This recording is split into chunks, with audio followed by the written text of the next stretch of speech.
来！郑国公的家人率着私兵打昏了城门守卫，开了城门，引镇西军和崔家军入城了。什么？完了，全完了！这些蠢货！没想到这洛阳城葬送在他们手里，我要杀了这些蠢货，斩死薛长！撤！先去粮堂，放阵势去了。镇西军、崔家军合围攻击洛阳，围城多日，难以强攻。李逆巧妙用计，令郑国公家人撕开城门，镇西军、崔家军才得以潜入洛阳。福原儿奋起反抗，率守军苦战2日1夜，终于不敌。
天下就是你们这等少年英杰的。等到你和他争夺这天下的时候，那将是何等的精彩啊！可惜老夫看不到了。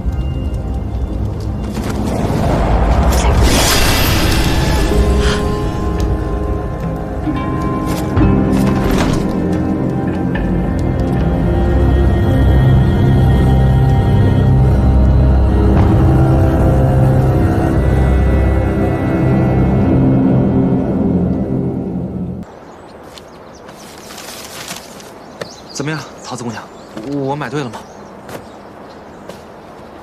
小薇让我给皇孙殿下配的假死药，可是复杂的很呢。要是找不到所有的药材的话，这药可就配不出来了。这里面还差着好几味药呢。可是集市上的药材铺子，我都已经跑遍了，你要的那几味药材，实在是买不到。那要不然，我陪你上山采药材吧。那。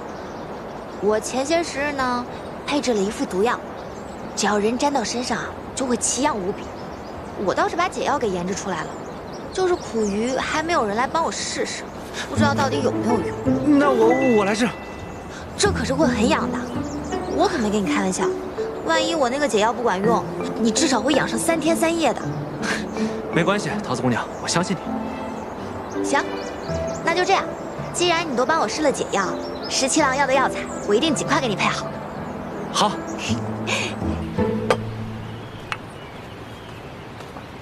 知道你爱吃甜的，来尝尝这糖彩酥。这是在哪家铺子买的呀？这不是买的，顾小姐刚送过来的。哦，是她特意给你做的？当然不是了，阿元、老鲍他们都有。我想起来你爱吃，才特意拿过来给你。尝一口。放这吧，我一会儿再吃。行吧。对了，跟京都的人都联络妥了，现在万事俱备，只欠东风。药在桃子那里，还没配好。我知道，我让长耳天天跟着他，看能帮上什么忙。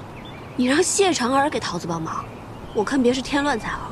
添乱也好啊，省得他总在你旁边，我都怕他拿毒针刺我。好好的，他干嘛拿毒针刺你啊？因为呀，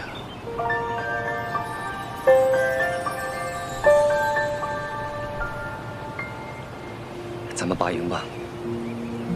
与镇西军同住在这里十分不便，哪怕今日在外面打营仗，也要搬出去。是。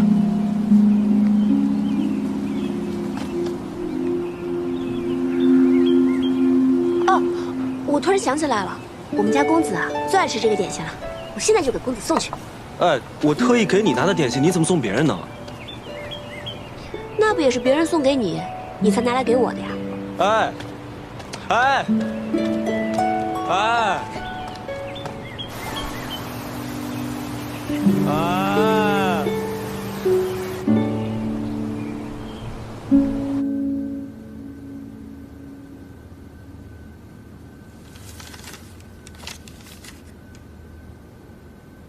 大都督，镇西军和崔家军携手攻克东都，吴云儿以身殉城。崔家军进不即刻回援瀛州，还与镇西军联手攻打洛阳。崔毅的儿子崔林，看到往日的形势，就知道他十分沉得住气。彼时的战局，倘若是我，我也定会先攻洛阳，再救瀛州。可洛阳城池坚固，粮草充足，福原儿只需坚守不出，镇西军和崔家军便是士众10倍，也绝无可能在短短时间破城。而且福原儿乃是沙场宿将，又岂会败于2个小儿之手？此战失利，是我用人之错。此次洛阳之失，倒是给我提了个醒。强敌不过是外力，真正能摧垮自身的，往往是内力。这西长京看似固若金汤，恐怕已有漏洞。臣这便着人去查京都各世家，严防其与逆军暗中勾连。暗中勾连之人，又岂止在世家呀？石七郎，崔家军拔营了。什么？拔营？对。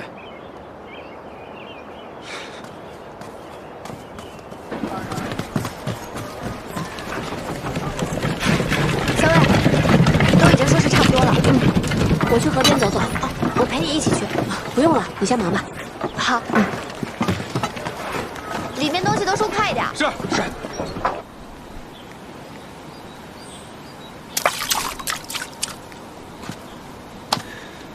怎么说都不说一声，就突然要拔营搬出城了？我们崔家军如何行事，还要向皇孙禀报啊？那倒不是，只是走得匆忙，想起不能送你一程，又想起不久后你便要回瀛州，从此山高水远，不知何时才能相见。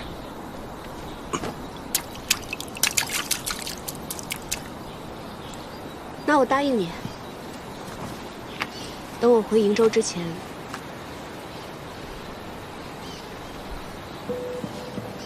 一定好好来跟你道别。你说的。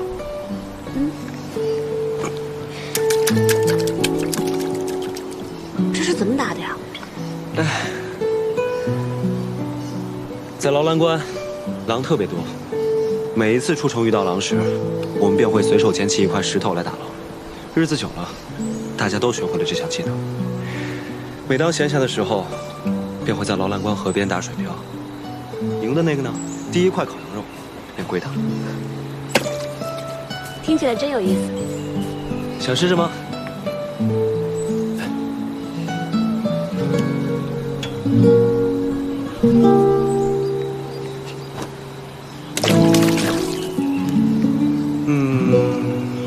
不够远，我教你。我教你，拿着。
石七郎，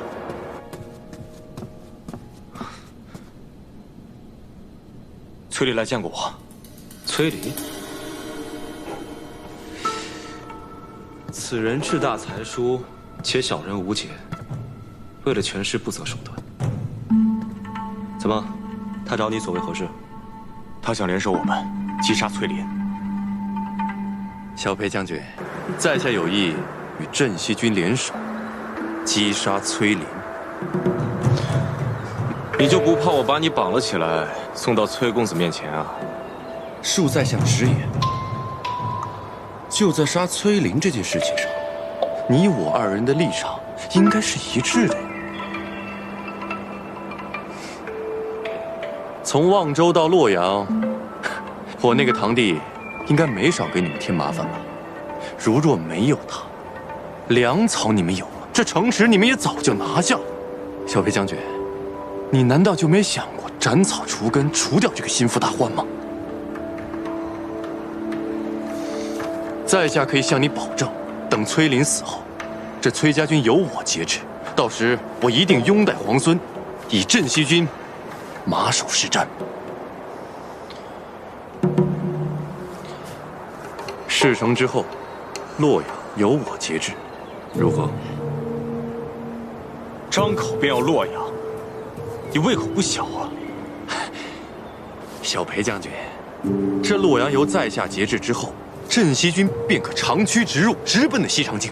届时，你们能够击杀孙敬那个逆贼，这全天下都是皇孙的了，自然可光复大玉王朝。到那时，还会在乎区区一个东都吗？是吗？如此，便一言为定了。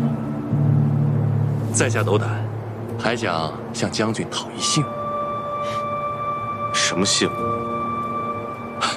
还请劳烦皇孙手书一封，言明事成之后，那洛阳由在下节制，如何？是，小裴将军，这是何意啊？崔公子想要皇孙殿下的手书，也要看能不能杀了崔林。你什么事情都没干，就想要手书，恐怕不太合适吧？啊？是，将军说得对。不如这样，在下先去把崔林的手下们给，待事成之后，再向皇孙讨要信物，这样如何？届时再谈吧。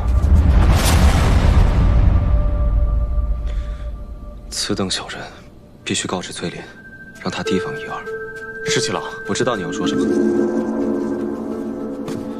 不过我还是想堂堂正正与他在战场上一决高下。我并不愿意看到他被小人暗箭所伤。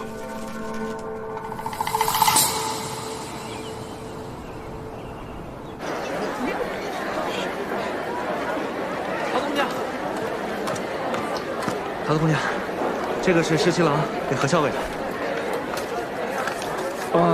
还有这个，这是我给你的。这是什么？猪耳朵，我跑了好几条街才买回来，还热着呢。我不要。可是，你上次不是说你喜欢吃吗？我现在又不想吃了。喂，怎么了？我这几日和校尉住到城外去了，你感觉身上有没有什么不舒服啊？哦，没有没有，你给我的药挺好的，我就养了2天就好。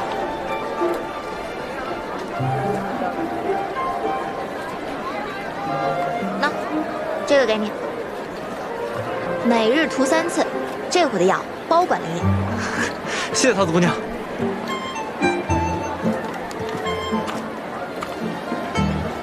那，什么呀？猪耳朵呀，本姑娘忽然又想吃了。给。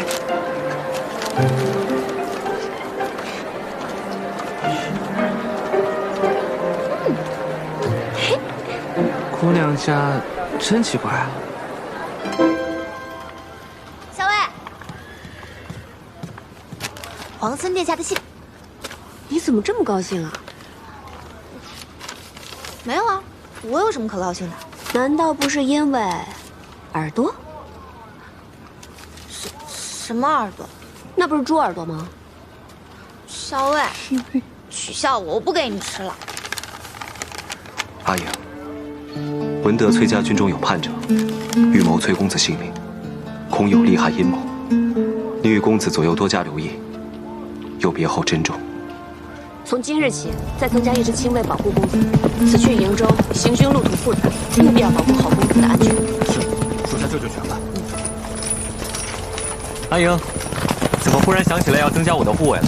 公子，收到线报，崔离欲对公子不利，我军即将拔营，公子的安危必然是重中之重。阿莹，不用担心我。连番行军辛苦，你本来思虑就多，应当要好好保重。为公子考量是我的本分。行。桃子，帮我把这封信交给谢长耳。怎么了？你最近总是取笑我，我不给你送信。你这是不想送信呢，还是不想接谢长耳啊？要是后者的话呢，这样，我在信上呢再添上一句，告诉他们以后送信就让老鲍来，免得惹我们桃子姑娘不高兴。啊！你看你，那他们都是一丘之貉，谁送不都一样？我来吧。那你早去早回啊，可别欺负耳朵。谁欺负他了？哼，嘴硬。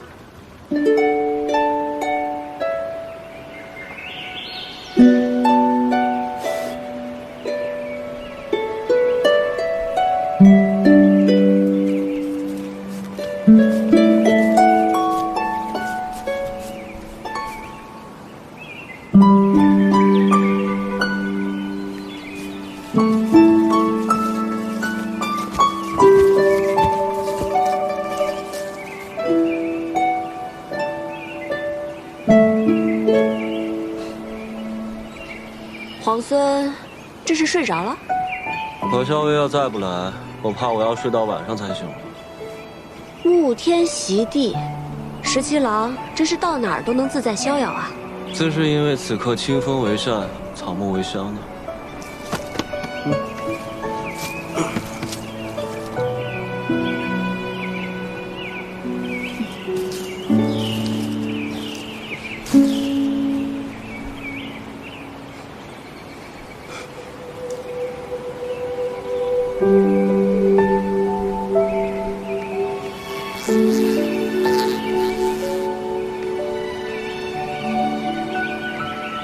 你睡着了？睡着了。你为什么要提醒我？崔离会对我们家公子不利啊？因为我提醒了你，你就定然会回心来劝。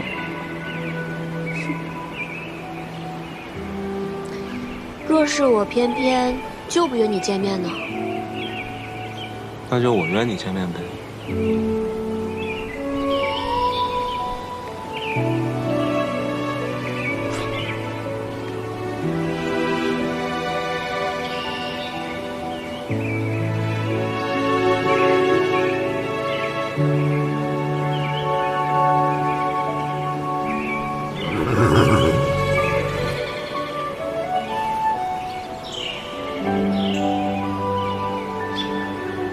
回瀛州了，答应过你，要和你好好告别。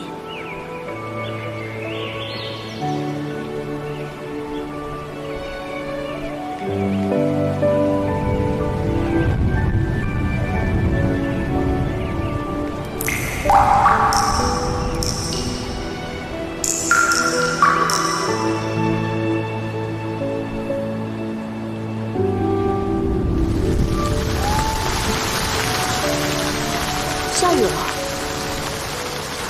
带你去个地方。好。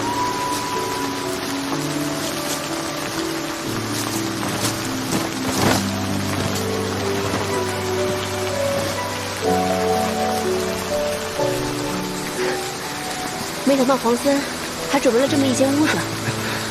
那是自然。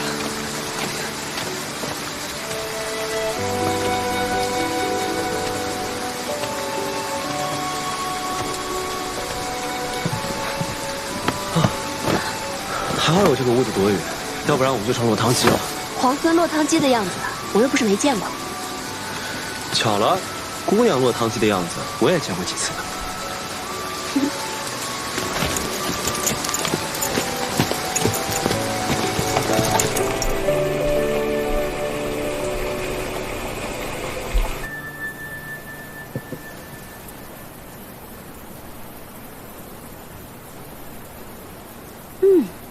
清香沁人，入口微苦，别有一番风味。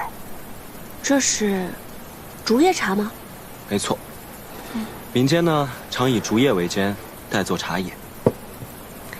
皇孙的身份如此贵重，却对乡间生活了若指掌。人生在世呢，身份什么的最不值得一提。贵为天子又如何？还不是一碗饭，一瓯茶。我倒觉得在这里当个田舍翁，活得更痛快些。但你有没有想过，若是天子无道，田舍翁们流离失所，就连粗茶淡饭也成了奢望，还谈何痛快呢？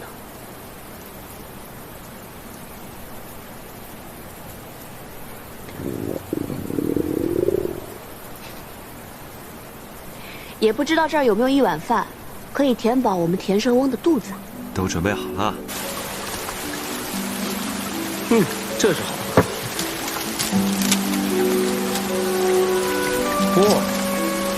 这不行。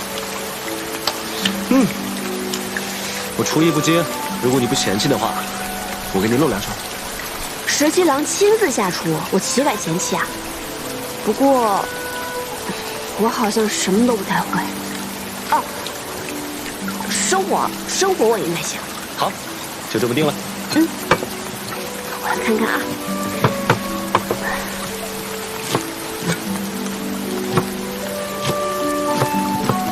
没想到皇孙准备了这么周全的食材。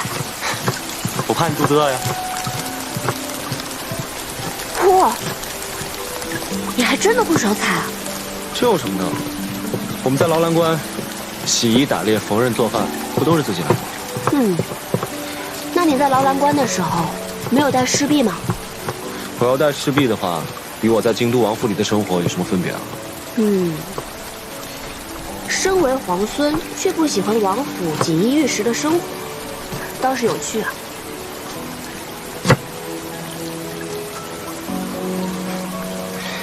我呢，是鄂月出生的鄂子，从小先帝和父王就不喜欢我，这样的锦衣玉食，不要也罢。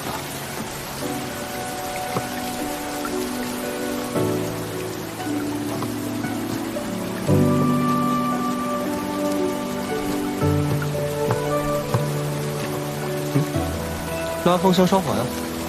嗯，好。烧火放火是我最擅长的。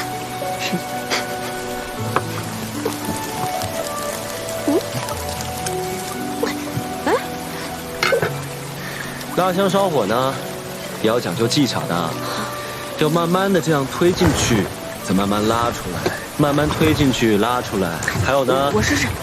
火候很讲究的，可不能忽大忽小，这样炒出来的菜就不好吃了。放心吧。来。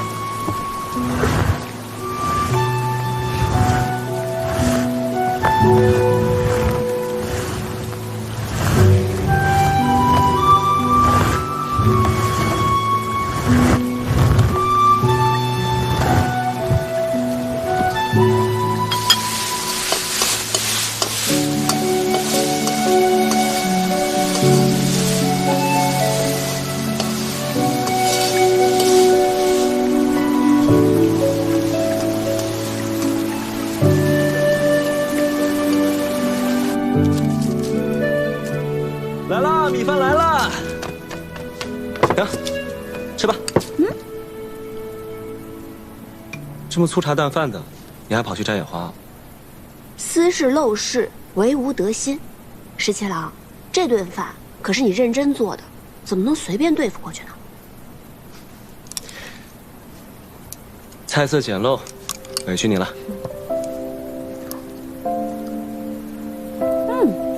如何？好吃。那你就多吃点。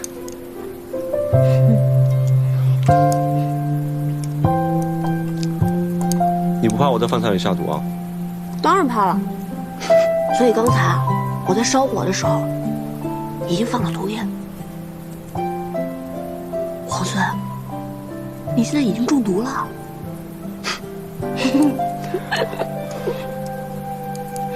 嗯，这个好吃。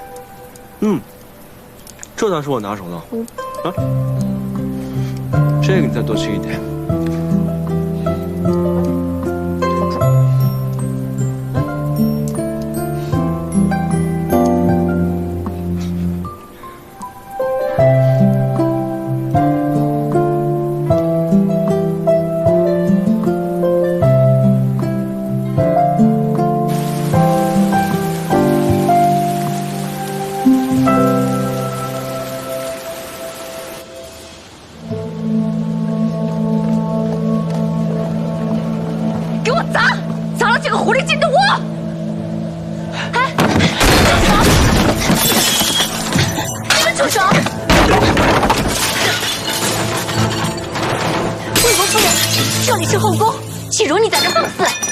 知道这是后宫，那他这个前太子妃为何还在这个后宫里？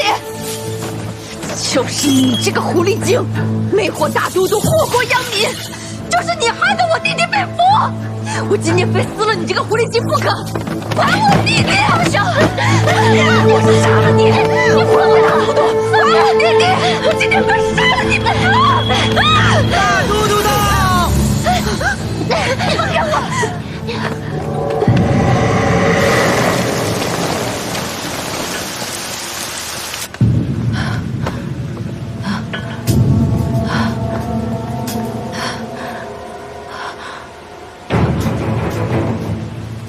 来人，魏国夫人病了，扶她下去，速速请御医。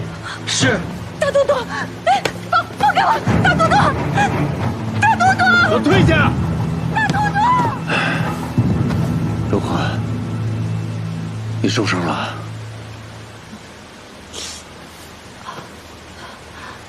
委屈你了。切不委屈。我早知道就会有今日，怎会委屈？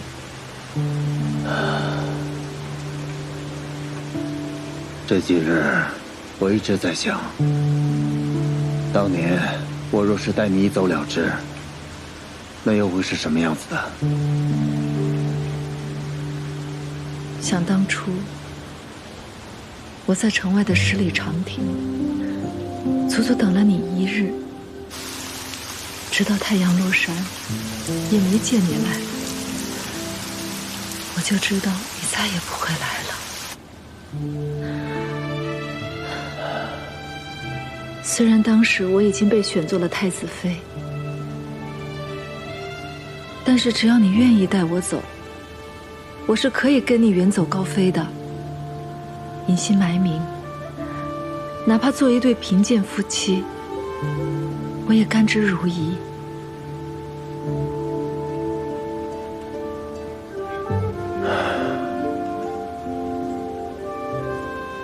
是我辜负了你。不，我也知道，你上有高堂老母，下有弱弟幼妹。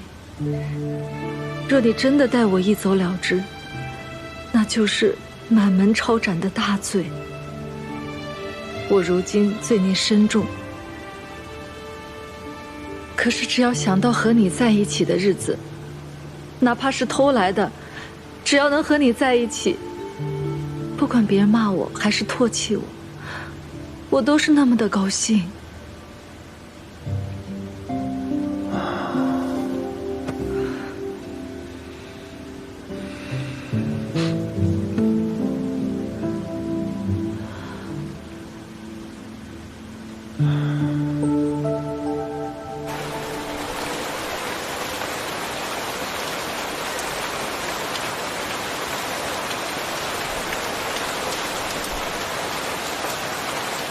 韩将军，咱们现在距离西长京是不是已经很远很远了？已经有数千里了，也是快马驰骋，也得10数日。母妃最后跟我说的是，阿泽，你快逃，逃得越远越好。可是韩将军，我不想再逃了。我是太子的长子，我是国朝的太孙，但现在我每日都像老鼠一样东躲西藏。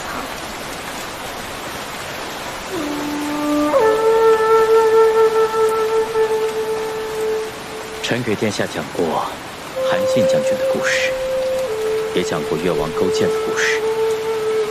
殿下如今是避险，忍辱负重，才能有将来收复河山的一日。那日你说镇西军统帅李密是我实际堂兄，镇西军已经从劳兰关一直杀到了望州。17哥领兵还是挺厉害的，我真想同他一样，与敌人正面对阵，拼杀一场。17皇孙确实战功显著，但镇西军原是府兵，裴贤与先太子并不亲近。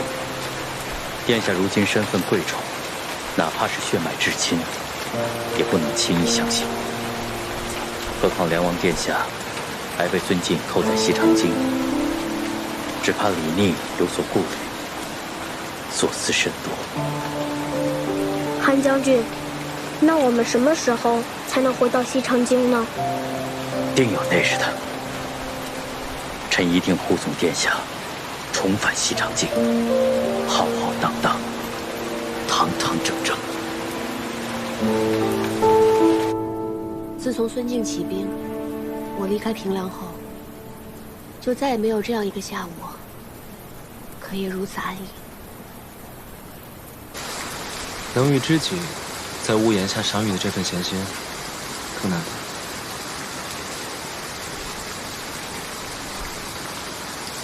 前几日，我还做梦回到劳兰关，打了一头特别肥的黄羊，正烤着呢，梦就醒了。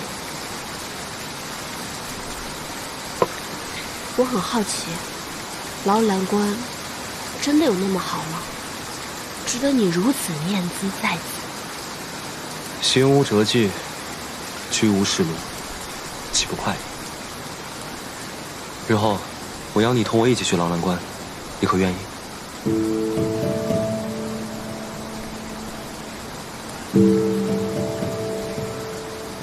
你明明知道这是梦，树欲静而风不止。17郎，你以如今的身份，还能抛开一切，重回边塞，过那样的生活吗？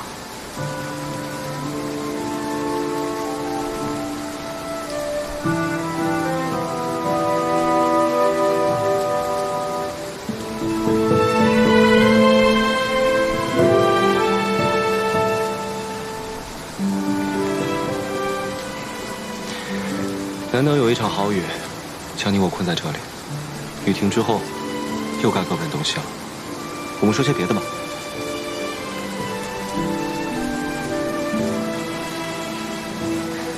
好，那就说说你吧。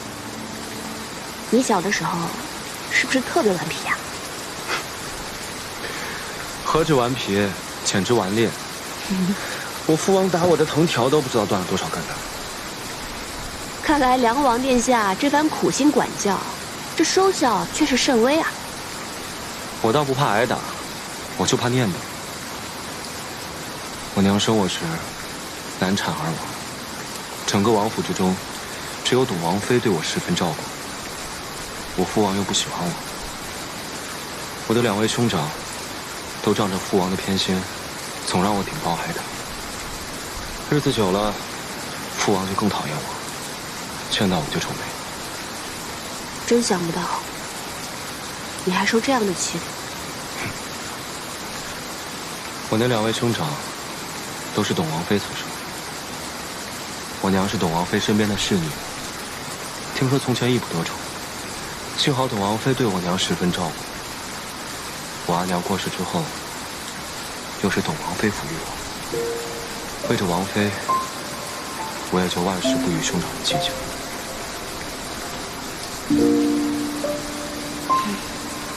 你是一个心善的人，别人对你好一分，你便也十分报之。后来，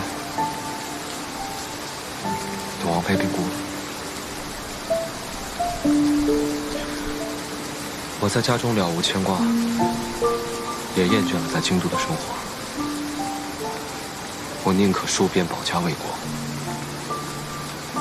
于是我就想了一个法子，去了劳兰观。我走的那天，我父王跟兄长们都特别高兴，只有奶娘一个人流着眼泪送我。奶娘呢？现在还在王府吗？她年岁大了，我一离开王府，便将她送回老家，安享天伦。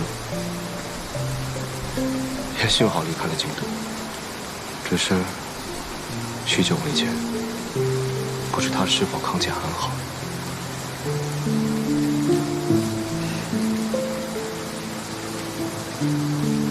还能有记挂着的人，就不会觉得孤独。我阿娘也去世很久了，我都已经快记不得她的样子，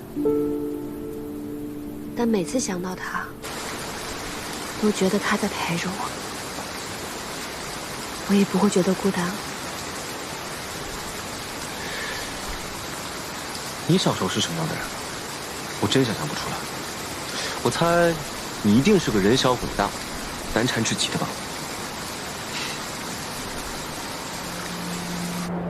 我从小是被当成男孩子养大的，读书练武和其他的男孩没有差别。男孩子学什么，我就要比他们学得更好。都是你爹娘逼你的？不，是我自愿的。我是女儿身，志向与男儿无异，本就该付出更多努力。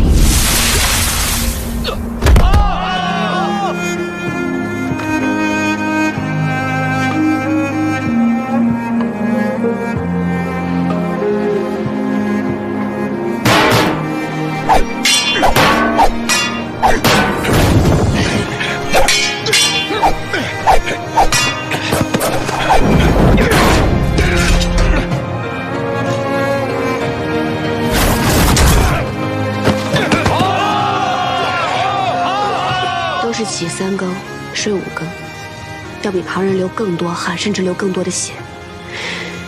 有时候太累了，受伤了，即使十分辛苦，也会默默忍着，更不愿让任何人知道。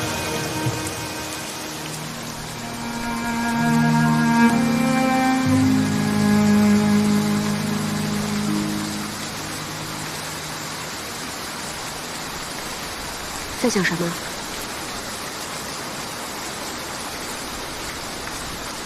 我在想，要是我们早些认识就好了。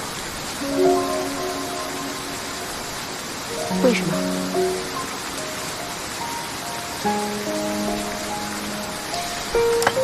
这样我们就能一起练武，一起读书，一起打仗，闲来无事，还能像这样聊聊天。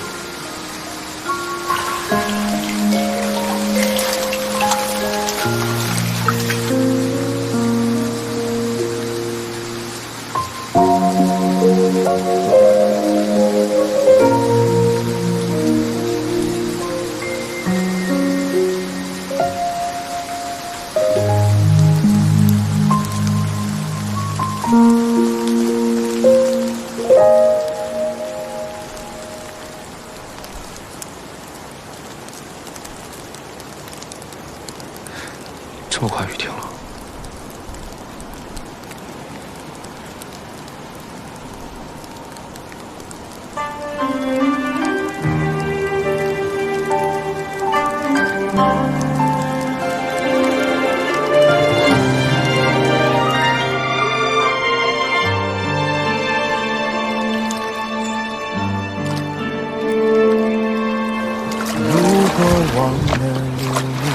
回去吧。好。撕了沉默，落在你心上的斑驳，那牵扯使我难舍。如果思念不曾遗落，却念着回到最初一刻，宿命曾有过的温热，多想为你留着。如果还记得我们曾承诺过，从此爱上我也要为你活着。沿着记忆的轮廓，等待是我的执着。如果爱情送君千里，终须一别，回去吧。我再送你一程。我会为你爱着，心愿为了你割舍，一直等着你回应我。白莹，这20年来，我从未有过今日午后这般安宁喜乐。我也是。待到天下太平，你我并肩，同游乐悠原。一言为定。宿命曾有过的温热，多想为你留着。如果还记得为你守的承诺，颠覆了因果，我会为你爱着，心愿为了你割舍，一直等着你回应我。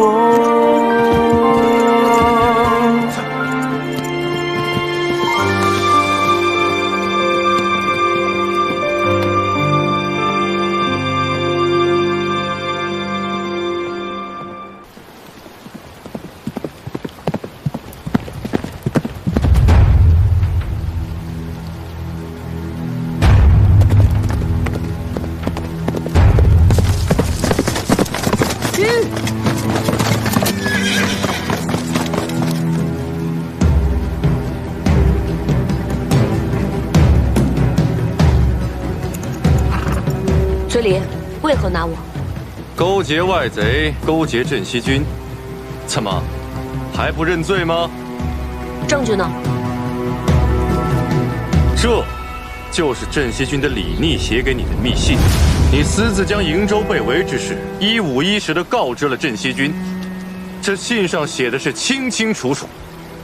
你是如何拿到这封信的？怎么承认了？铁证如山。如果不是你，洛阳城根本就不用让给镇西军。拿下！住手！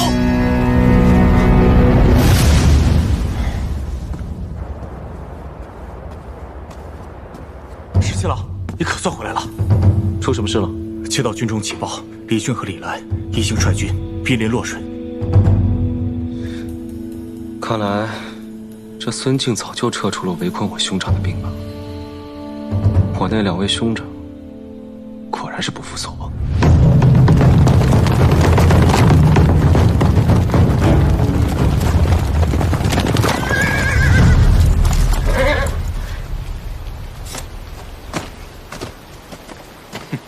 你这是干什么？阿林，你来的正好。我早就怀疑这个何校尉和镇西军的李逆有私交，就是他泄露了不少我们的军纪，这就是证据。就是这个何校尉将我们瀛州被围之事泄露了出去，这洛阳城我们才不得不拱手相让啊！这何校尉如果不死，如何对得起那些浴血沙场的将士？阿林，哥哥知道你心软，这件事为兄给你担了，不让你烦心。来人呐！住手！崔离，这封信是桃子手抄的，公子也知道这件事。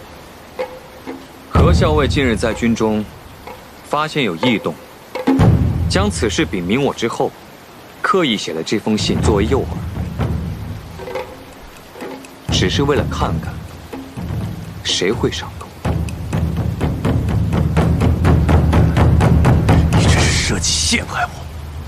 信在我屋子里，若不是你存了害人之心，派人去窃取，又为何会到你手上？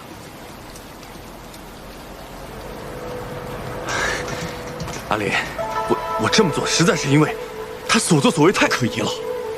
我只是想帮衬你啊！你要相信我，我兄长只是为了……崔家军是由副帅一手带出，将士上下一心，军纪严明，从未出现过党同伐异、勾心斗角之事。崔林，自你前来，几次三番构陷同僚，你以为你的那些小动作、小心思，我真的察觉不到吗？构陷同僚，按照崔家军军纪如何处置？构陷同僚者，褫夺军权，杖责30。崔离麾下5000士兵，暂交阿术统帅。念在你是初犯，杖责就免了。阿林，走！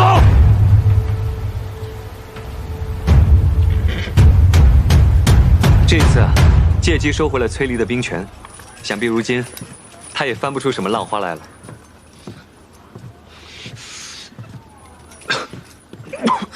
公子，没事吧？是不是刚才在外面站久了，受了寒气？我叫桃子来给公子诊脉吧。哎呀，今日出营，你究竟去了何处？我去见了李逆。李逆是镇西军主帅，你不应该一而再再而三的私下去见他。我知道，我现在说这些话你不爱听，可是就像今天你看到的这样，我们原本设好了局，等着引蛇出洞，你私自外出，崔离才提前拦截了你。万一他真的动手了怎么办？公子放心，就一个崔离，他奈何不了我。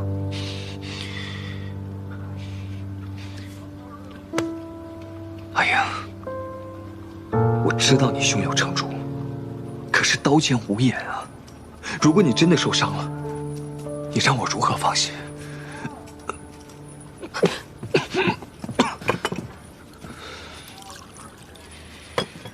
公子，快，先喝杯茶，快喝。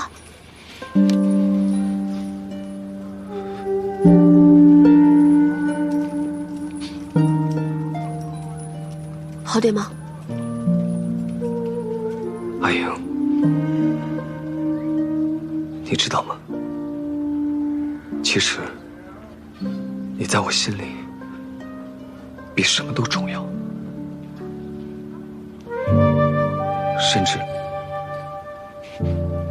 甚至比我自己还重要。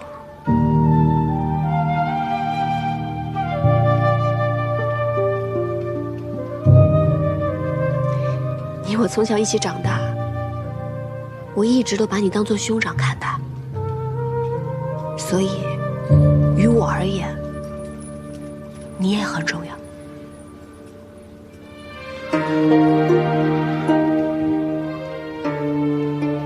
是啊，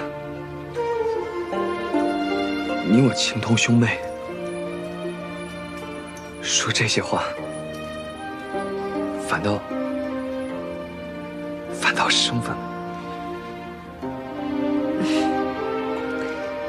大夫交代了，让你好好静养，我就不打扰你了。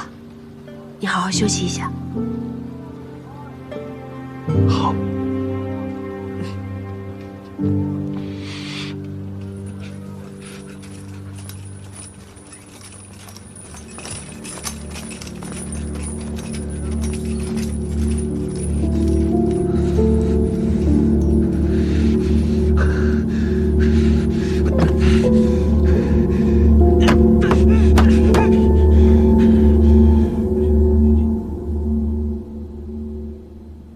最迟明日，李俊和李来就会率军抵达洛阳。他们二位向来是志大才疏，又嫉妒你的战功赫赫，此次前来必定是来意不善。石七郎，拿个主意吧。既然兄长们都来了，那我们就走吧，把这个洛阳城让给他们便是。把洛阳城让给他们？洛阳是咱们辛辛苦苦打下来的，而且又以3城换崔家军退出洛阳，现在就要拱手相让吗？兄长们驻守洛阳城也是一样的，兵贵神速，咱们就去潼关。那怎么能一样呢？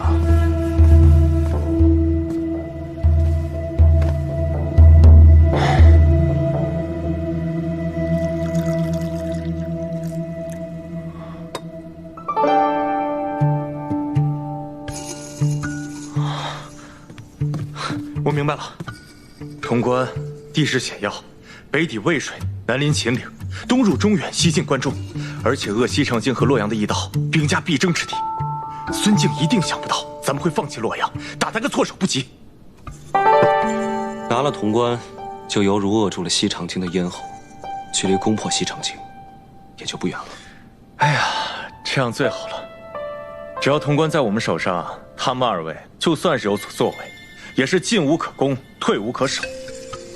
石七郎，我还以为你会对他们二位心慈手软，现在看来，如此甚好。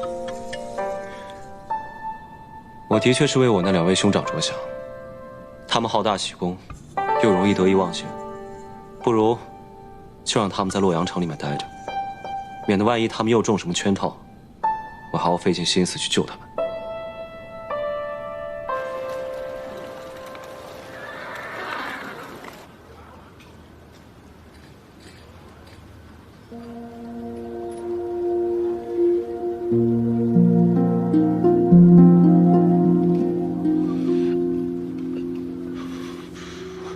公子，你醒了。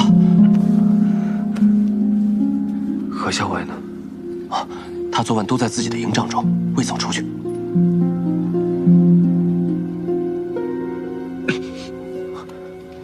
公子，大夫来给您看过了，他说您已经昏厥了2次，务必宽心少虑，多加调养才行。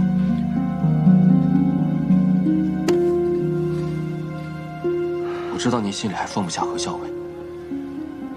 但是他迟早会明白，这世上对他最好的人就是公子你啊！他那样聪明，我对他好，他自然能感受得到。那公子你更该放宽心了。校尉他并不是知恩不报的人，昨日您不顾生病去救他，他看在眼里，定会感动的。可是我偏偏想要的，从来都不是他的感动和回报。三郎，你别再喝了，你一夜未眠，只怕有损身体呀。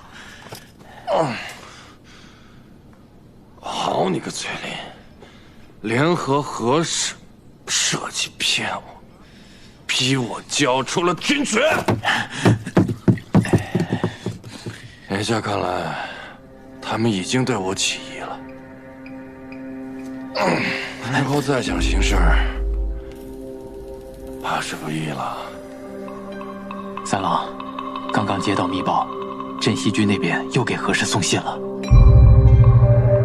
翠林知道吗？密信直接送到了何氏的营帐，主帐那边并不知情。这回，咱们还要派人去探查吗？经过昨日之事，何氏或许会放松警惕，能够探查到什么也未可知。只要崔林还在，想对何氏下手就不是个易事。不过，如若真能探查到什么情报，倒也是有利无害。命人再去探查密信的内容，万不得露出任何蛛丝马迹。日暇无事，常玩赏亲笔所绘皇孙劳作图，可否相赠玉容一幅，免皇孙形单影只。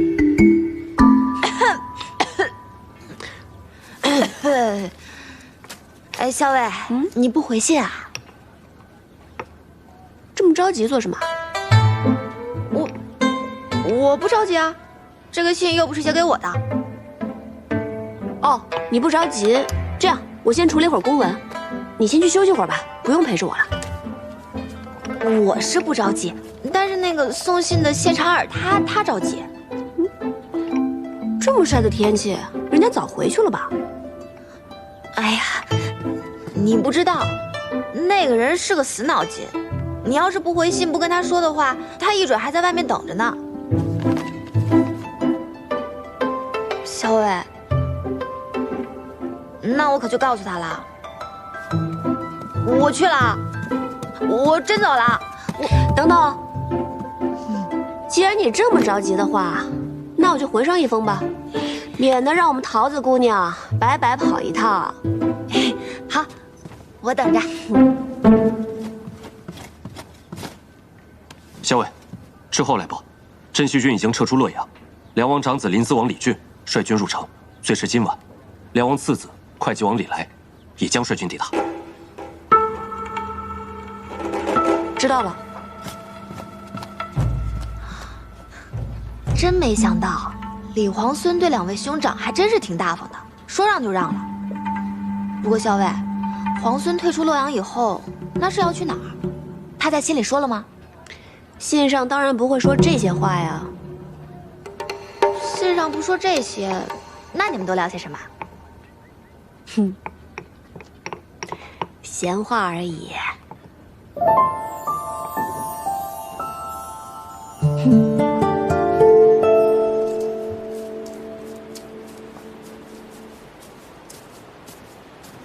哎，桃子姑娘，那，这是我们校尉回给皇孙的信。多谢桃子姑娘，那我先走了。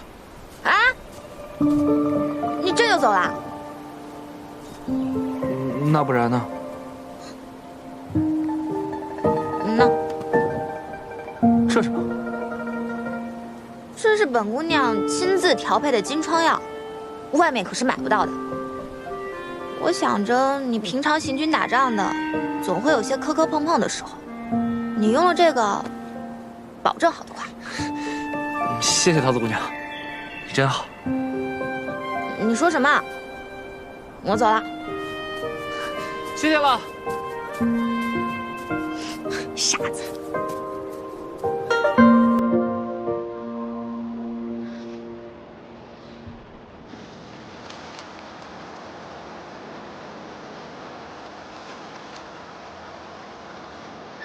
昨夜宿于郊野，仰头月色如血，即可手摘星辰。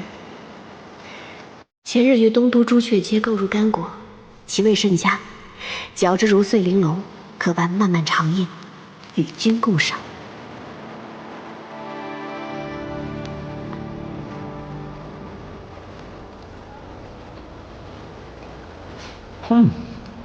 干果与果脯同食，风味果然颇佳。前人竟单啖干果、果脯，今尝二者同食，滋味有趣。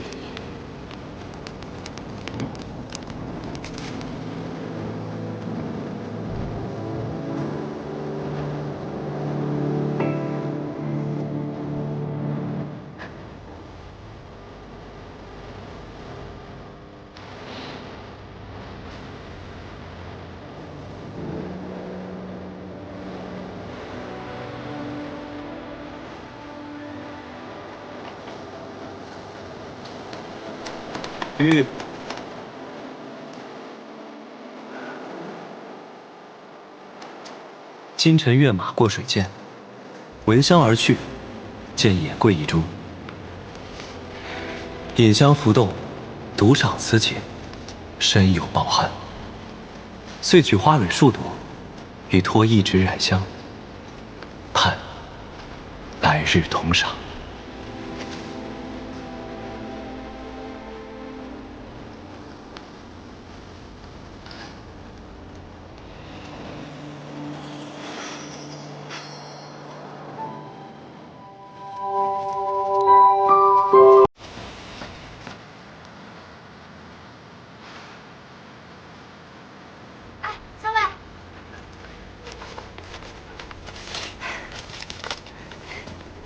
小魏，找了你半天，原来你在这儿。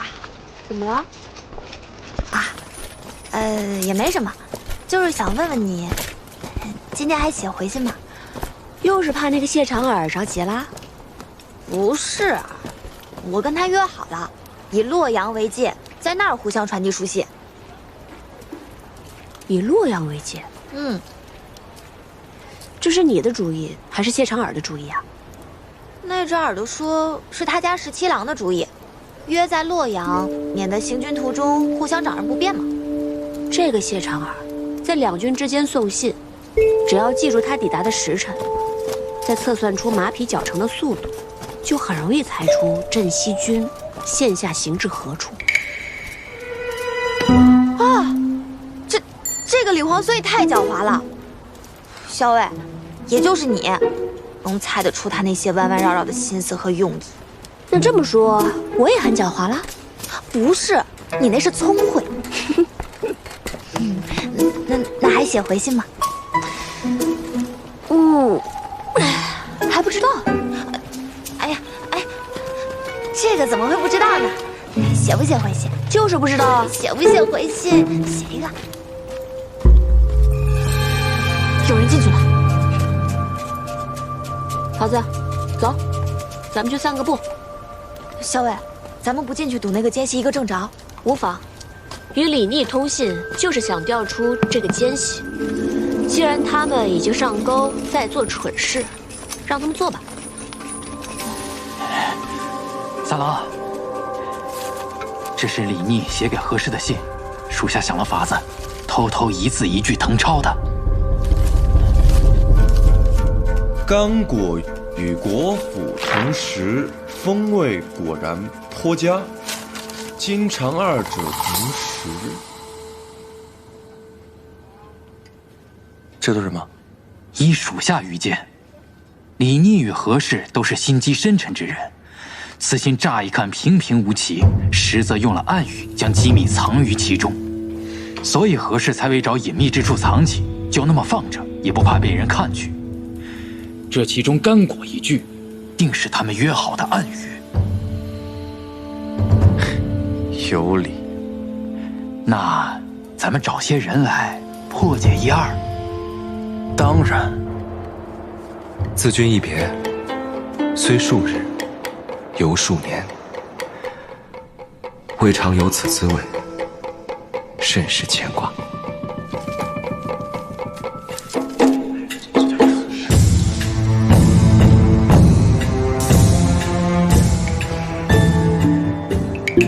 有时见水中蛙甚肥美，捕食鱼之，烤而食之，熄火后过剩，略有焦糊。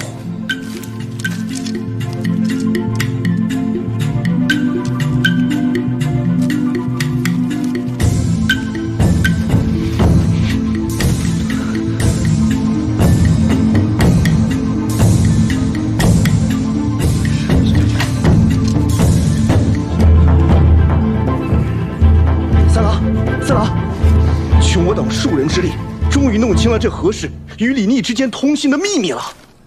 说，皇孙李逆自出劳兰关，最擅长的便是长途奇袭、声东击西。这次，他主动离开洛阳，肯定也是想用这一招。有道理，继续说。三郎，请看，这封信是何氏最新收到的。捕10余只，这在水中，不是指目标宿在湖边吗？10字分拆，不正是指合而为之吗？那这湖边的目标是？我军今日不是恰巧经过湖泊，如今宿在湖边吗？如无意外，今日有时，那镇西军定会派人与何氏里应外合，偷袭我军。三郎，不如现在就把此事告知主帅。到时候来个守株待兔，只要击溃了镇西军，那可真是天大的功劳啊！是啊，功劳你个头啊！三郎息怒，我问你，现在谁人不知道他李逆正在猛攻潼关？他如何能够分身来袭击我们？现在有事已经过了，他李逆人呢？说！三郎，退！这个废！滚！你给我滚！是，属下告退。这是从何处取来的？崔立一直派人紧盯着何校尉，偷偷抄录他的信件。我是从崔离处取得的抄件。不过校尉明明发现了崔离的所作所为，却并未追究。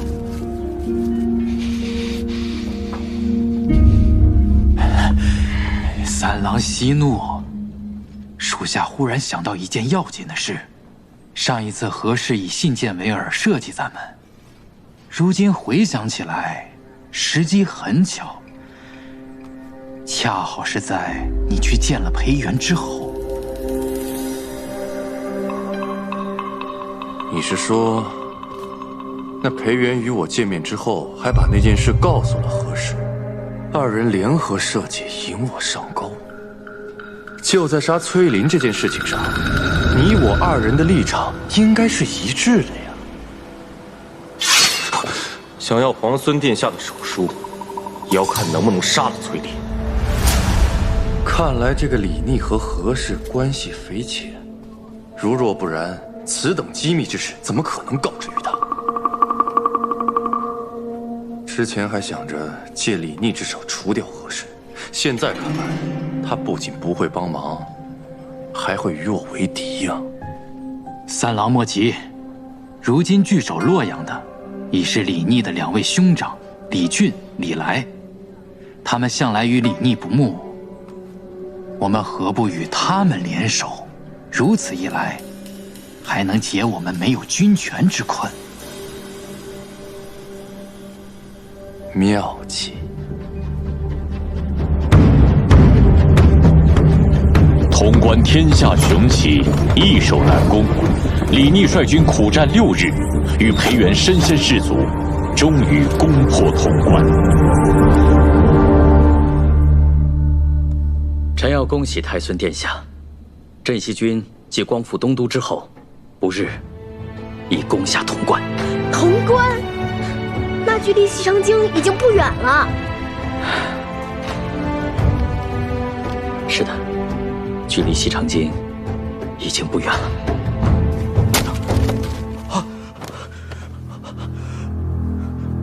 李逆不与兄长相争，直接放弃了洛阳。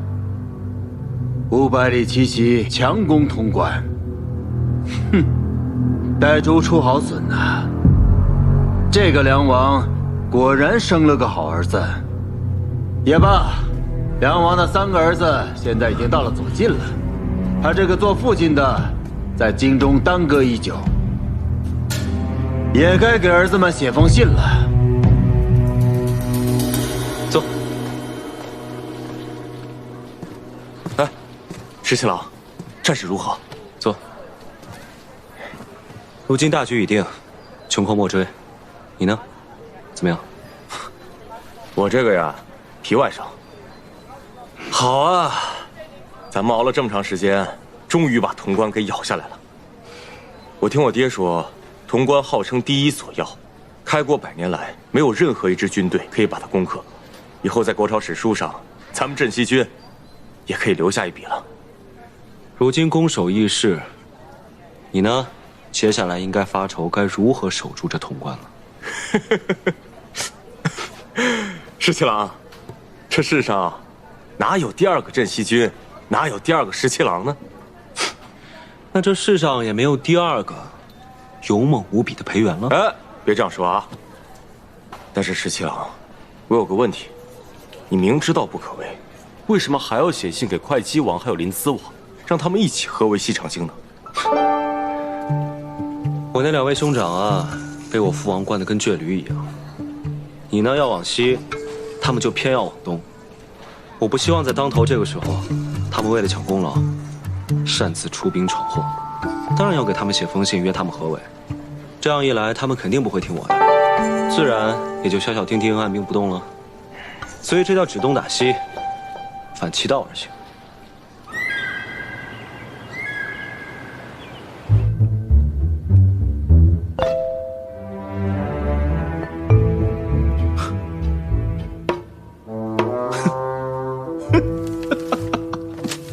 大哥，这信上怎么说呀？你自己看吧。李逆拿下了潼关，竟然让你我2人出兵合围西长京。大哥，他这……李逆仗着自己有攻克潼关之功，竟敢对你我兄长2人那是呼来喝去。大哥，这呼来喝去是小，只是出兵围剿西长京，此事要慎重啊！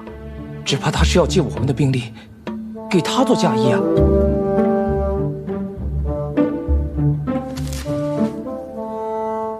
我早就知道李逆他居心叵测，万万不能让他心想事成。大哥，前2日崔家军的崔离不是派了密使前来吗？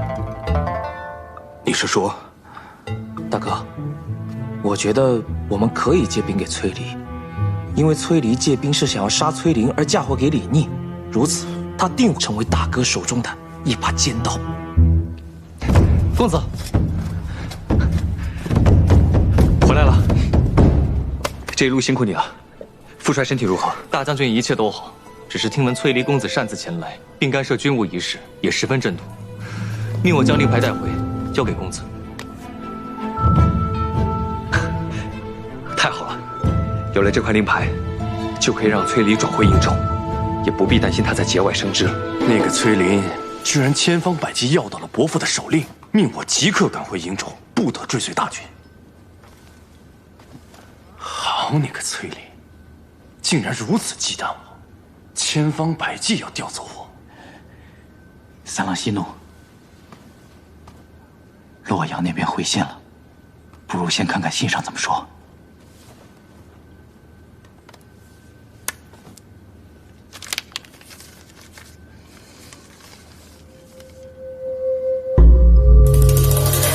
三郎怎么说？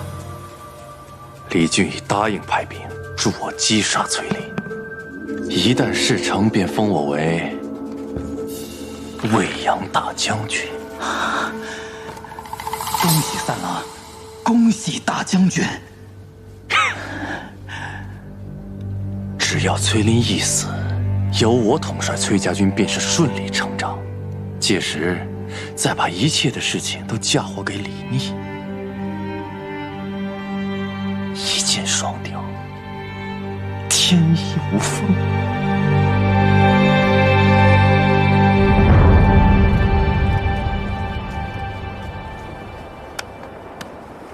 难怪攻进来这么费劲啊！你看看这城墙，再看看这两边的山势，真是一夫当关，万夫莫开呀！打下来的时候难，等到攻守一行的时候，就知道这山势雄关都是好处了。可不，牢郎关要有这一半的险要，咱们也用不了这么多人手了。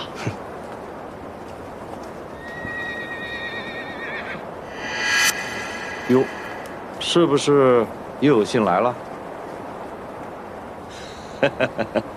石七郎，你怕是望眼欲穿了吧？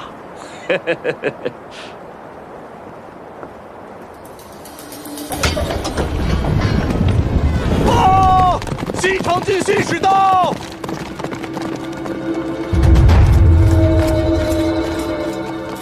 大都督命我来传令，镇西军需在3日内退出潼关。放肆！孙敬是让你来送死的吗？小裴将军，我既然敢来，那就不怕送命。哼，另有梁王手书一封，带给皇孙。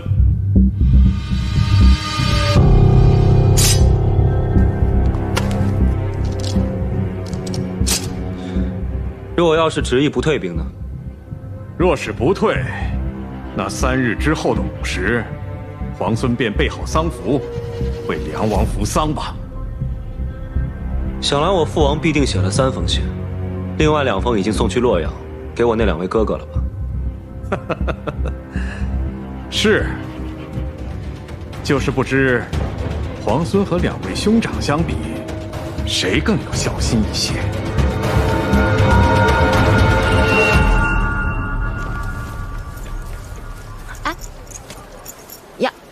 小伟，这干果你还没吃完？此物当时在东都十分盛行，人人都夸赞它好吃，进香采买的人特别多。你就是能记住这些细枝末节啊？原本呢，大家都只吃这干果果仁，校尉偏偏喜欢用它与果脯一起吃。你说这我能不牢牢记住？再说，这果仁确实香脆饱满，甚是好吃。不过，这一连数日，潼关可是一封信都没来啊！你这是在担忧某个人，还是在担忧潼关呀？校尉，我与你说正经事。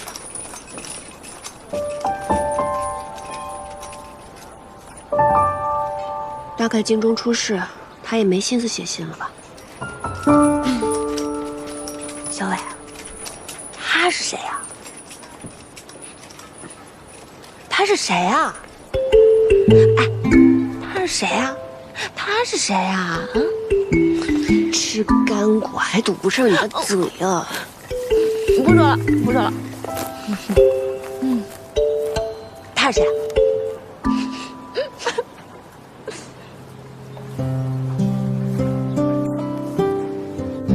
石七郎，洛阳急报，临淄王还有会稽王已经决议率军退出洛阳了。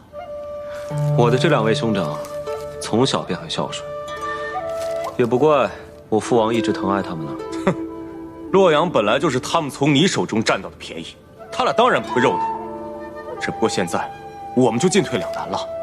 潼关我们是万万不能放手的，如果洛阳一失的话，我军断绝后路。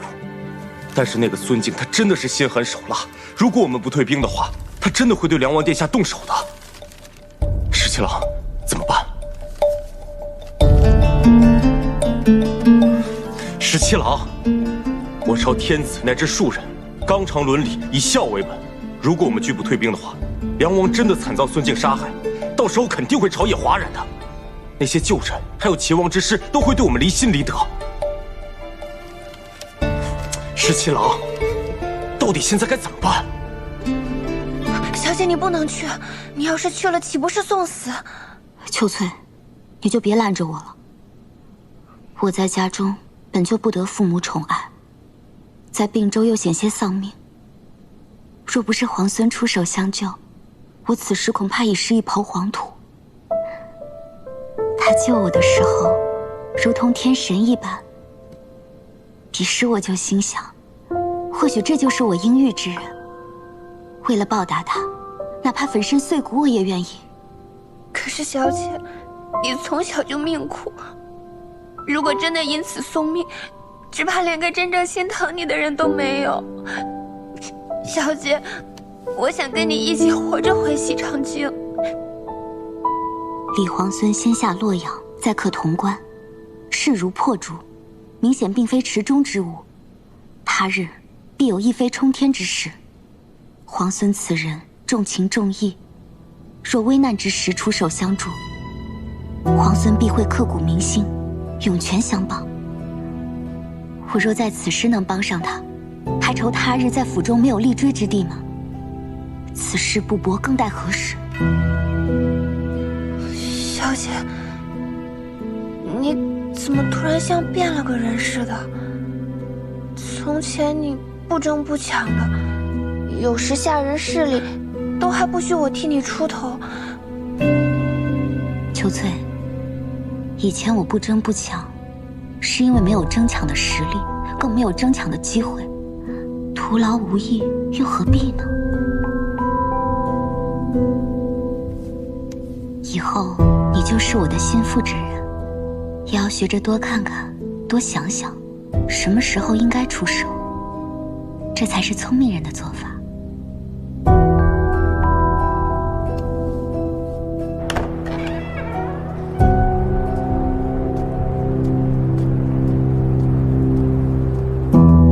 见过将军，见过小裴将军。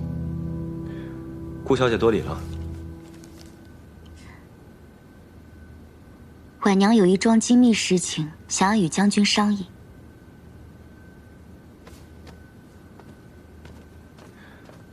顾小姐，请说。婉娘听闻京中孙贼以梁王殿下胁迫将军，婉娘愿赴西长京，待将军设法周旋，救出梁王殿下。你有何计谋？京中旧族世家众多，皆心向着国朝。只是孙贼势大，忍气不敢言，请将军赐一信物，婉娘回京后以将军之名，暗中联系士族，重金收买宫中守卫，或许得法能救出梁王殿下。不行，这样太冒险了。万一要是被孙敬知道，又或是被人告密，你会丢了性命，甚至连累。婉娘不怕死，若是为忠义而死，婉娘死有容焉。便是家父，将军亦是知道的。他绝不屈于孙贼，定然也会赞成婉娘此举。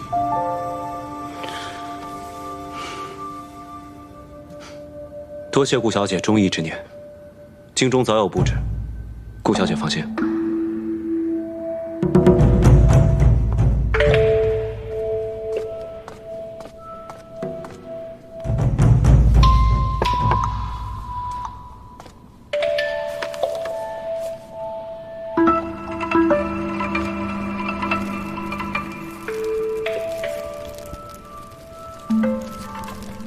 锦娘，你说这封信是放在桌子上，并不知是谁送来的。娘娘，会不会是大都督设下的圈套？不像是。这封信尽是阴语，每一个字都不露其意。可是我也却明白他信中所求何事。我觉得李逆他是想同我联手的。想必他已经策谋良久，终于有把握去救出梁王。娘娘，那咱们自然得帮他。按照信中所说，将兰花搬到窗口之下。是。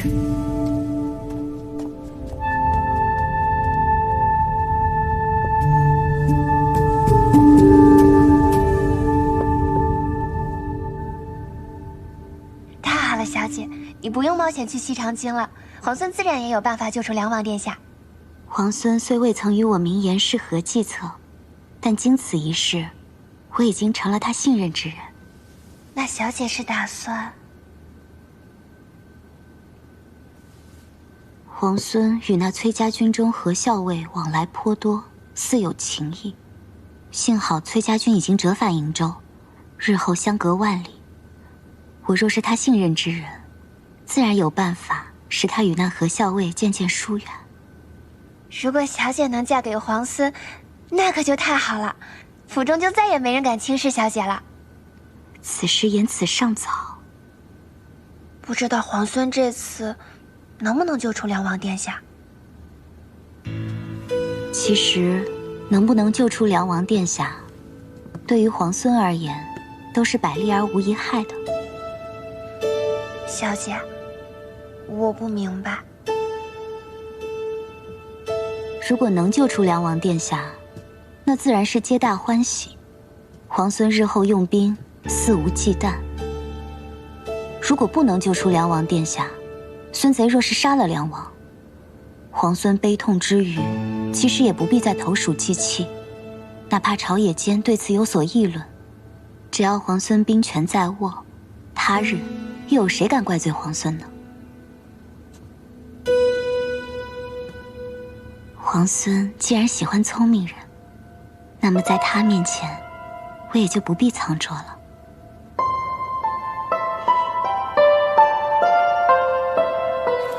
你说李皇孙会像他的兄长们那样退出潼关吗？你猜呢？仗要是打败了，还能东山再起；可人心要是丢了，就很难捡回来了。他的哥哥们都要退出洛阳了，皇孙要是不为所动，那就是千夫所指。我猜他会退。李逆素来会谋算，他早有救出梁王之意。孙敬对梁王看守必严，要救出梁王谈何容易啊！所以确实要好好想想办法，而且要天时地利人和。不过我看这李皇孙，怕是已经要凑好天时地利人和了。天时地利人和，如何才算得上是天时地利人和？桃子，你记不记得，你曾经配过一种药？何校尉，校尉，校尉，校尉，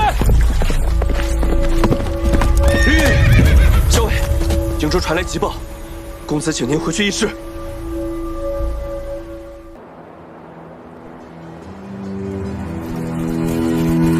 驾！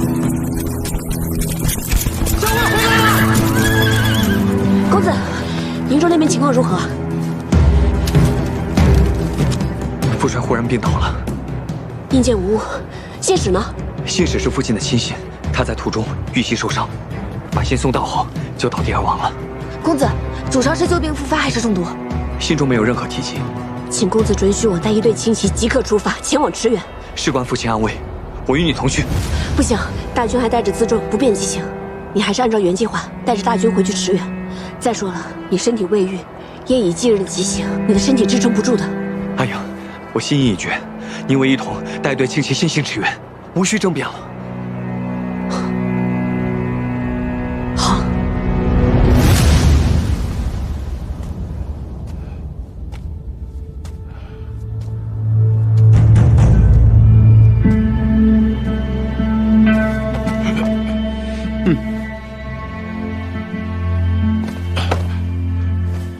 参见大都督。大都督。安好。你那3个儿子见了你写的信之后，李俊和李来颇为孝顺，立刻就答应退兵了，还上书祈求我好生照顾你。至于那个李逆嘛，他竟然砍了郑国公的人头送过来，还附上了一封信。哼！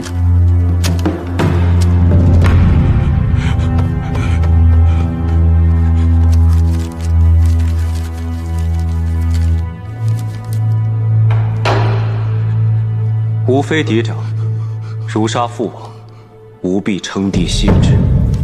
李逆称了帝，自然也要追封生父为帝。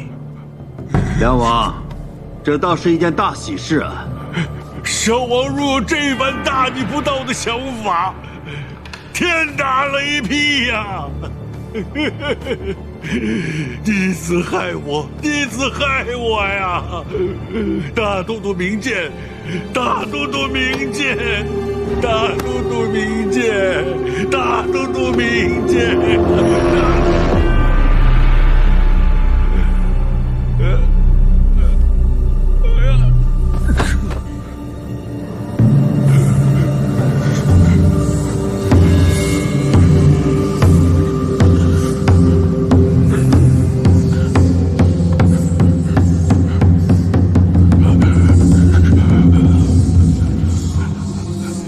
阿姨叫过来，看看怎么回事。是。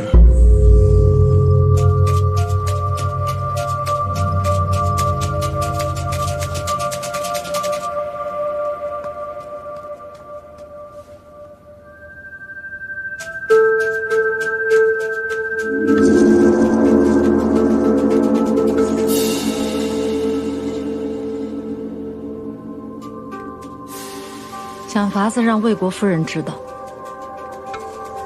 是。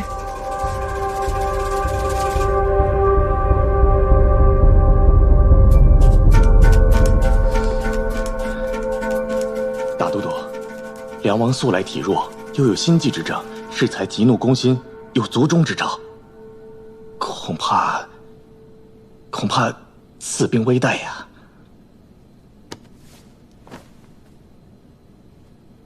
还能救吗？臣并无把握。抬下去吧。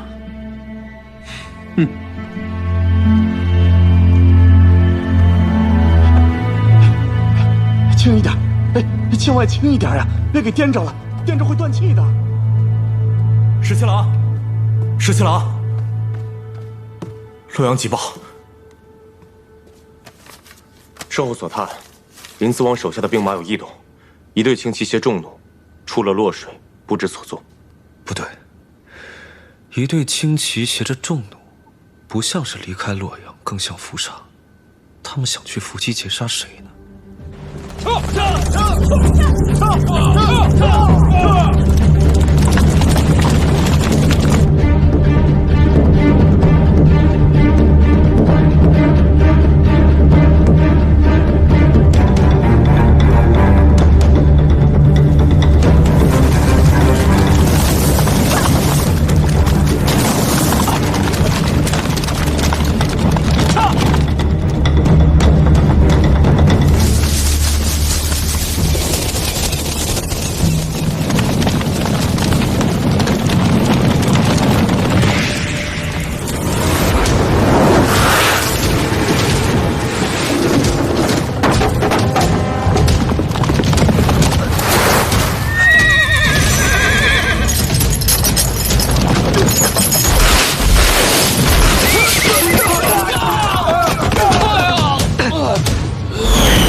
一网打尽。哼，崔林，我倒要看看这次你还有没有命活着出来。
李逆来救人了。什么？就是李逆！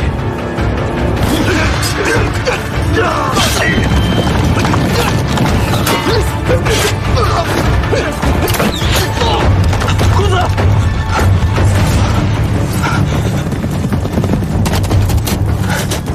走。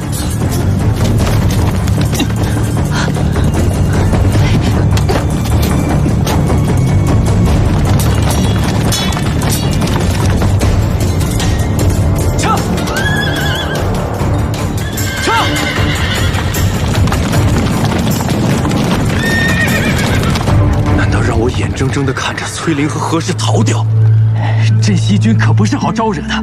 李逆所遣又都是精兵强将，咱们虽然借了些兵马，但折损过多，咱们也不好交代呀。三郎，留得青山在，不怕没柴烧啊！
我来帮你擦。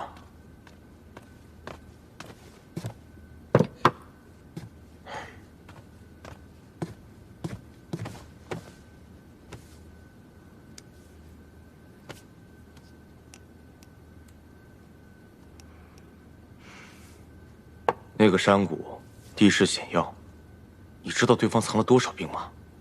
再说了，对方还带着重弩，你能全身而退，已经是上天对你最大的眷顾了。石七郎，君子不立于危墙之下。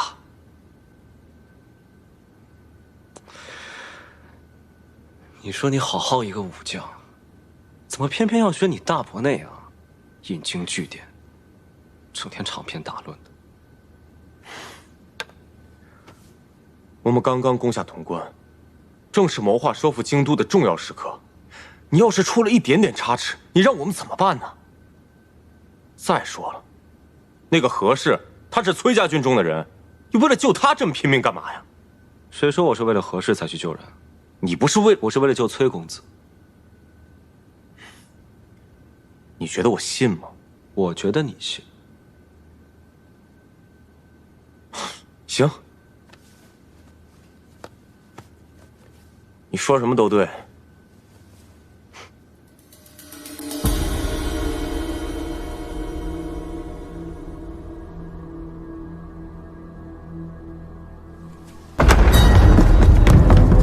你们不是，你们谁呀？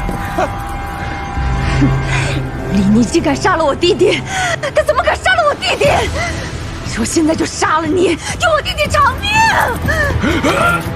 夫人，你儿子竟然敢杀了我弟弟！我现在就杀了你！我们的人意及时拉住魏国夫人，太医也知道怎么说。娘娘放心。大都督到。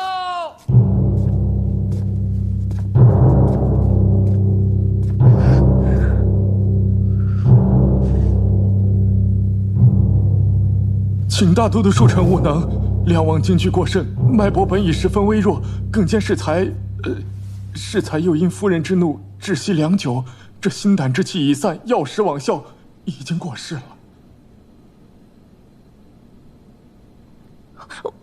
我要砍了他的脑袋，给他儿子送去，让他儿子也尝尝什么叫锥心之痛。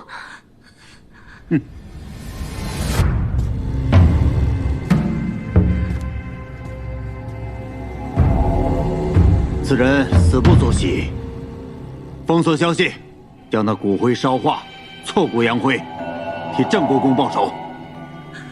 不，我要把他脑袋砍下来，给他儿子送去。你打我！你竟然打我！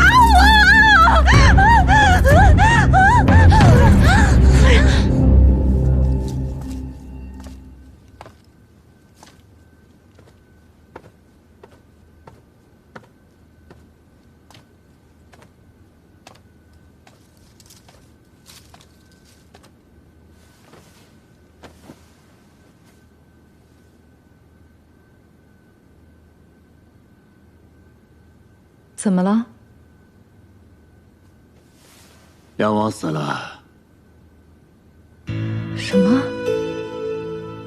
李逆砍了郑国公的脑袋送回来，魏国夫人一时悲痛气急，掐死了梁王。那得立马封锁这个消息，不能让李逆知道梁王已死。我只知道魏国夫人糊涂愚蠢。没想到，他竟然坏了我的大事。李逆其人，心性坚忍，狡黠多智。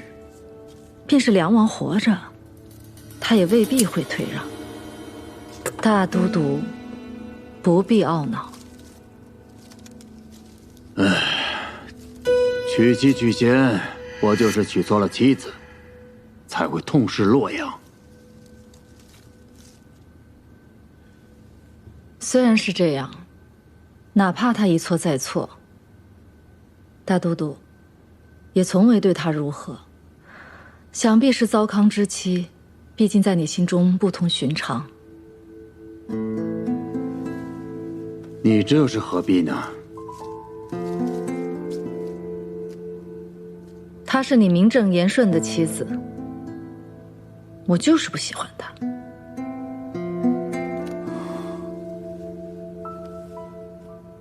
你明知道，在我心里，我的妻子只有你。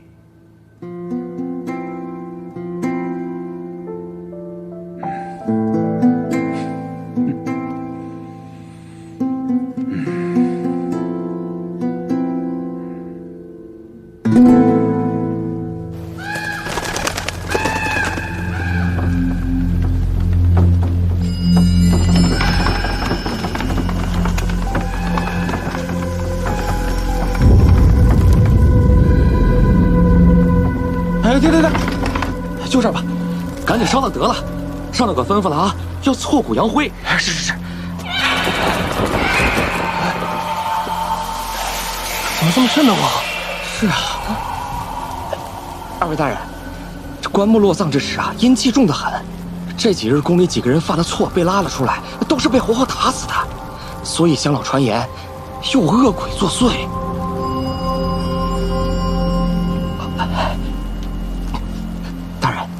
今天死的这个人啊，衣着华丽，身上有好几种绸衣，还有那靴子，一看就非常有钱。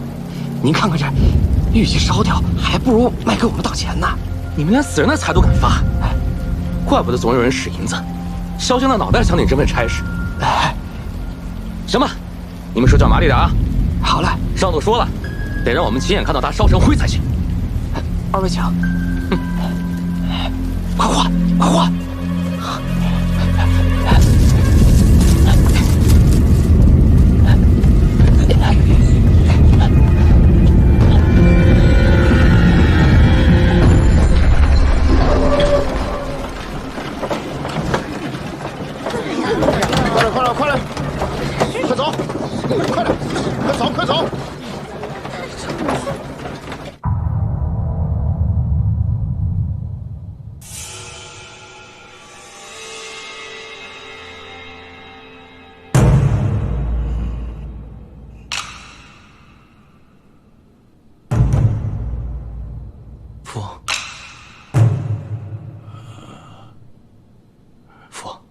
身子好些了吗？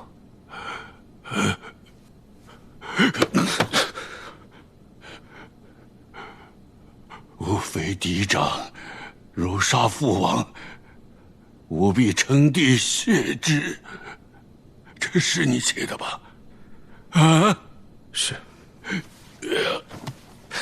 父，不孝子，你这个不孝子！你这属实要害死为父啊！孙大都督如此凶狠，你还想当皇上？你这是要害死我！父，那不过是为了激怒孙敬的权宜之计，为的就是要救出父王您。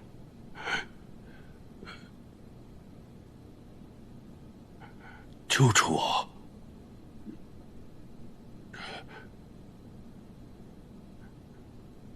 这是哪儿？这是潼关。自从孙敬叛乱之后，父王一直被扣在京中为止。我便一直谋划如何将父王救出。此前，通过崔家军在宫中的人手，在暗中布置，只等见机行事。好一个见机行事！你的见机行事就是给孙敬那样一封大逆不道的信，你可知道？若是孙敬一动念，我就身首异处了。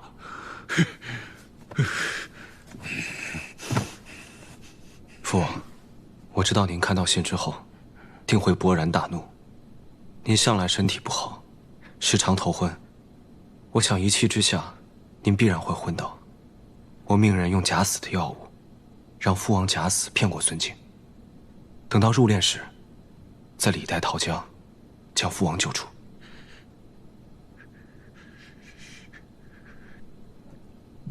逆子，你这个逆子，你狂悖妄为！你这就是拿亲生父亲的命在做赌。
见过将军。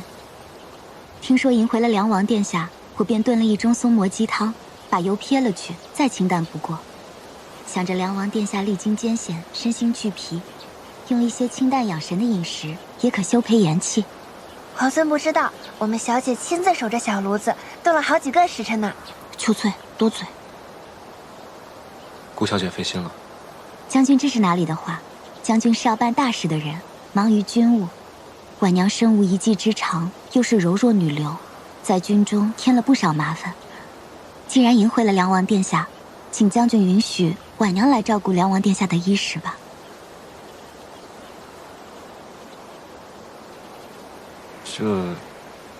这不好劳烦顾小姐。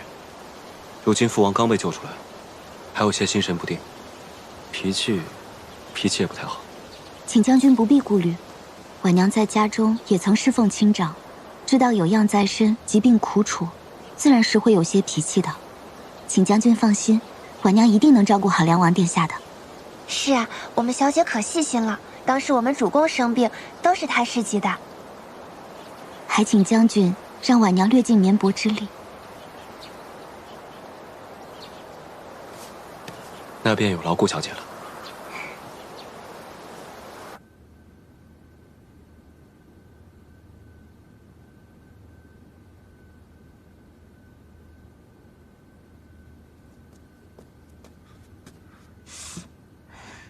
桃子姑娘，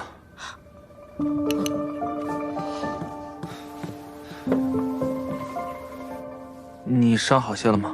啊，没什么大事，最多也就疼几天。哦，哎，饿了吧？吃点东西。哎，好。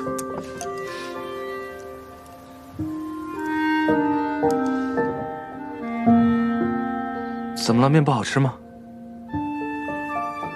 汤面哪有猪耳朵好吃吗？哈，你傻乐什么？没什么，没什么，面快凉了，你快吃吧。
你干嘛鬼鬼祟祟的，想偷亲我？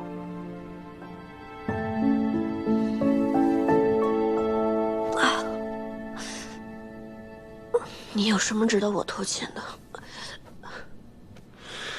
哎，你这个人，是我救了你的命哎！你想想，我都救了你多少次了，你对救命恩人这么不客气的吗？皇孙放心，他日如果你有性命之忧，我一定是排除万难，披荆斩棘去救你。得君一诺，敏感五内。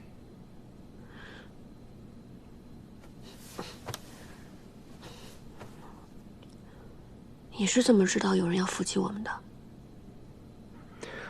我得知洛阳派出了一队轻骑兵，这队轻骑手持重弩，明显是要伏击截杀。我思来想去，忽然想到你们崔家军那个崔离，他曾经找裴元商量过，要伏击崔公子。我想那个崔离未必不会跟其他人联手，对崔公子下手。对，崔离，肯定是他。也不知道他用了什么法子，竟然能让洛阳的人借兵给他。崔离既然要杀崔公子，那必然得找一个人栽赃陷害，只为凶手。我近在潼关，又是镇西军主帅，不就是最好的人选？想必他也是用了这个法子，去说服我的兄长们借兵。你的兄长，他们竟会如此行事？他们糊涂愚蠢，自然容易被人利用。这世间事不外如是。崔离不也就是你们家公子的堂兄吗？不也一样兄弟戏强？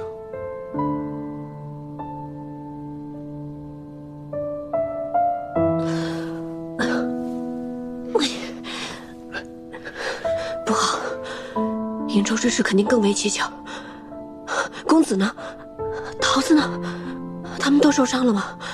还有我的马在哪儿？你不会现在要赶回瀛州吧？我是担心，瀛州乃是我们崔家军的根本。不行，我得想办法赶紧回去。阿英，你的伤不致命，但你们家公子可能要好好静养一些时日了。你如果执意要赶回去，我不拦你，但你要想清楚，你能不能撑到跟大军会合，还有没有余力去解救瀛州之事。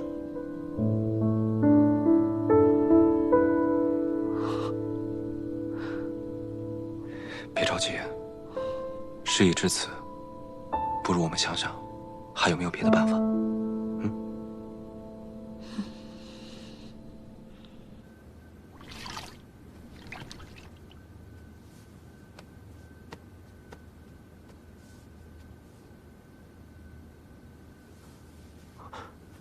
公子，公子，你醒了。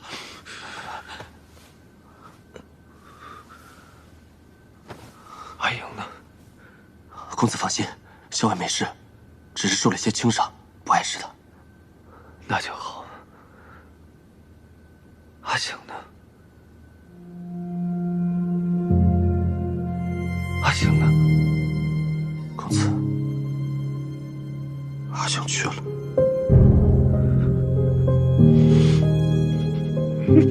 公子，你别难过，护卫公子是我们的职责。但是现在，阿醒不在了，阿醒真的不在了。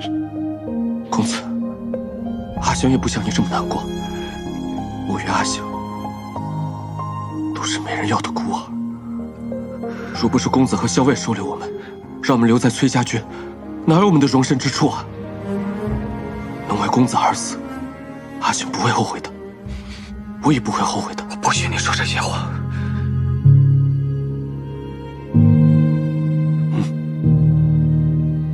这是在什么地方？潼关，镇西军的军营，是李皇所，是他带我们回来的。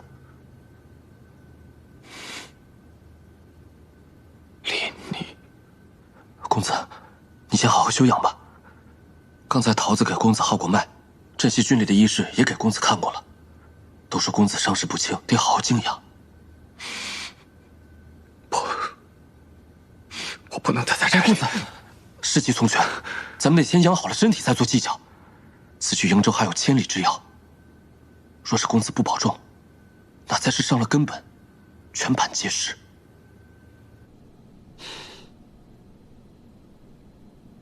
还有一事，陈醒，还有那些战死的崔家军将士们，劳烦皇孙派人助我为他们收敛安葬。你放心吧，在你昏迷的时候，我已经派人收敛了战死的崔家军将士。我知道陈醒是你们公子的贴身亲卫，我命人给他立了碑。等你们崔公子康复了，再亲自去祭奠。阿英，节哀顺变。谢谢。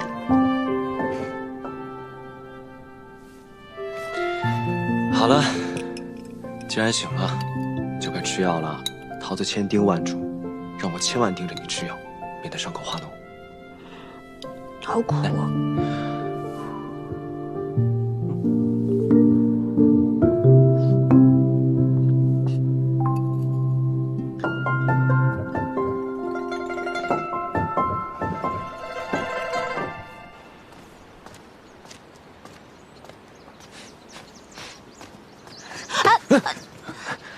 哎，桃子姑娘，我正想去找你呢。这么巧，我也正想去找你呢。你找我什么事儿？哦，这个是我给你找的上好止疼药，你把它涂在伤口上，这样你伤口就不会疼了。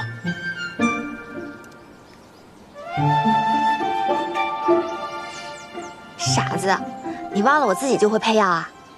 我当然没忘，只是我怕你如果万一没有呢？你上次不是说你伤口还要疼好几天吗？好，那我收下了，谢谢你啊。哦，你找我做什么？哦，我找你啊，是想让你帮我一个忙。你要我帮你什么忙？你尽管说，我一定帮。你们那儿有没有糖霜啊？若是有蜜糖的话，那就更好了。糖霜啊？我们这行军打仗的，厨房里怎么可能会有糖霜呢？蜜糖就更别说了。哎，你要糖霜做什么？我们家校尉从小吃了药以后啊，就不肯吃饭。这时候如果有糖霜的话，吃完药以后给他一盏糖水，他才能吃得下饭去。可是这附近也没有集市，无处去买啊。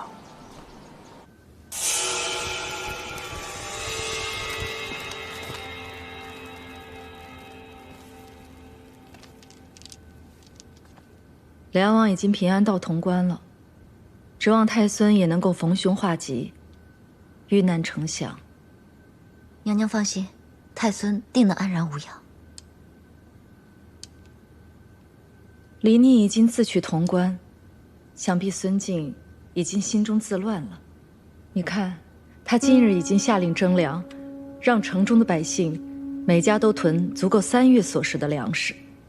看来孙敬已经做好了被围城的准备了。那17皇孙会率军围城吗？西长京城池坚固，守易攻难，李逆8成不会强攻。真希望。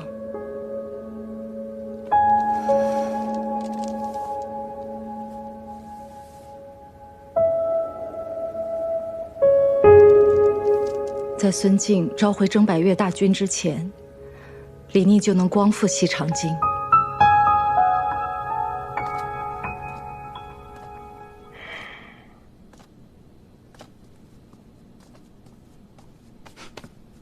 哎，你做什么去了？连午饭都没用。我刚去山上转了转。石七郎，你现在是镇西军的主帅，你做任何事情都不能再任意妄为了。就像这次，你不顾危险去救那个何氏，何氏狡诈多智，对崔林又是忠心耿耿，这种人迟早会成为我们的心腹大患的。我倒觉得，他对崔乙更为忠诚。你有没有觉得他跟崔公子之间十分古怪？有什么古怪的？那个何氏效忠崔林，还是效忠崔乙，都是一样的，父子本来就是一体嘛。有些话我是不当讲的，但是如果我都不和你说的话，就没人和你说了。色令之婚，非君子所为。你误会了，不是你想的那样。石七郎，你看我都准备好了。回头跟你说。啊？你们去哪儿啊？不告诉你。啊